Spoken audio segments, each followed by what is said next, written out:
Wilujeng enjing, wilujeng pinanggih wonten ing renungan padinan Ki Kaji Purwantara dinten Setu Pon 16 Mei 2026.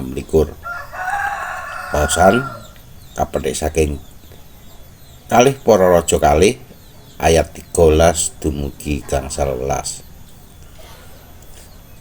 Jubahe Nabi Elia sing tiba nuli dipundhut banjur jumeneng maneh ing pinggire Kali Yordan. Jubahe Nabi Elia mau disabetake ing banyu kali karo ngandika, ana ing ngendi pangeran alahe Elia? Banyune nuli piyak lan Nabi Elisa nyabrang metu ing dasaring kali sing asat.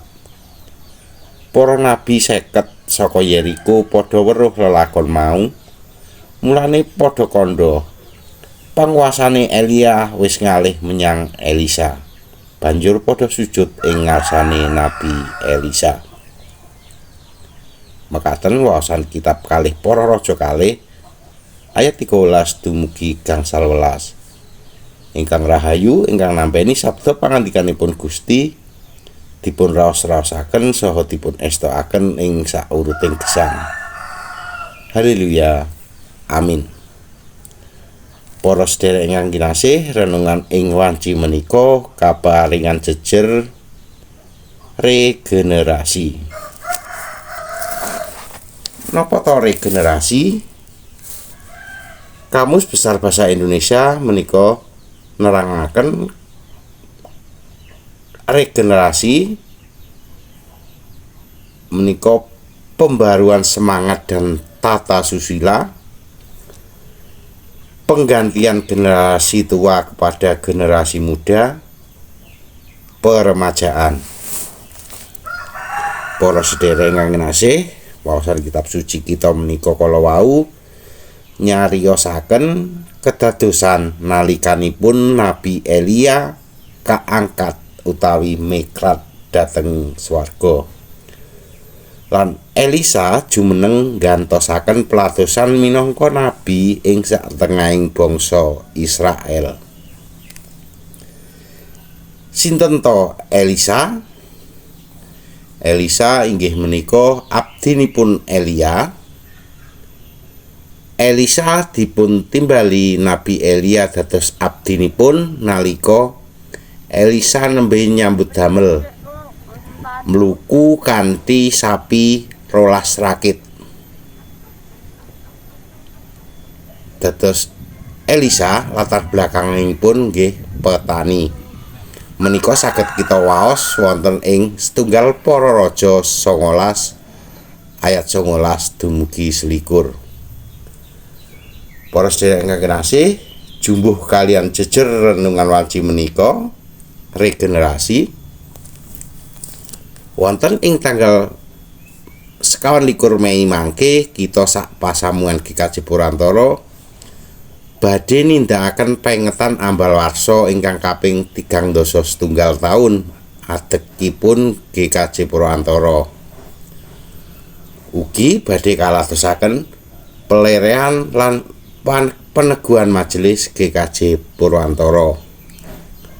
Lan puji syukur dene wonten ing pelerean lan peneguhan mangke wonten 7 ingkang lereh lan ugi wonten 7 ingkang badhe dipun teguhaken.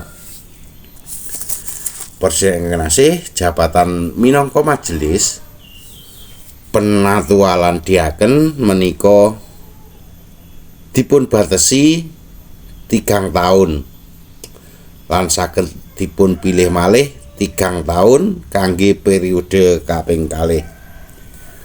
Sabibaripun menika kedah lereh rumiyin paling boten 1 taun lan nembe saged dipun pilih malih. Pramila tuwuhipun wajah-wajah baru, munculnya wajah-wajah baru ingkang sumedya dipun teguhaken dados pradata utawi majelis menika sanget dipun ajeng-ajeng kangge kesinambungan nipun ngen kita sami masamuan wonten ing GKJ Purwantara menika.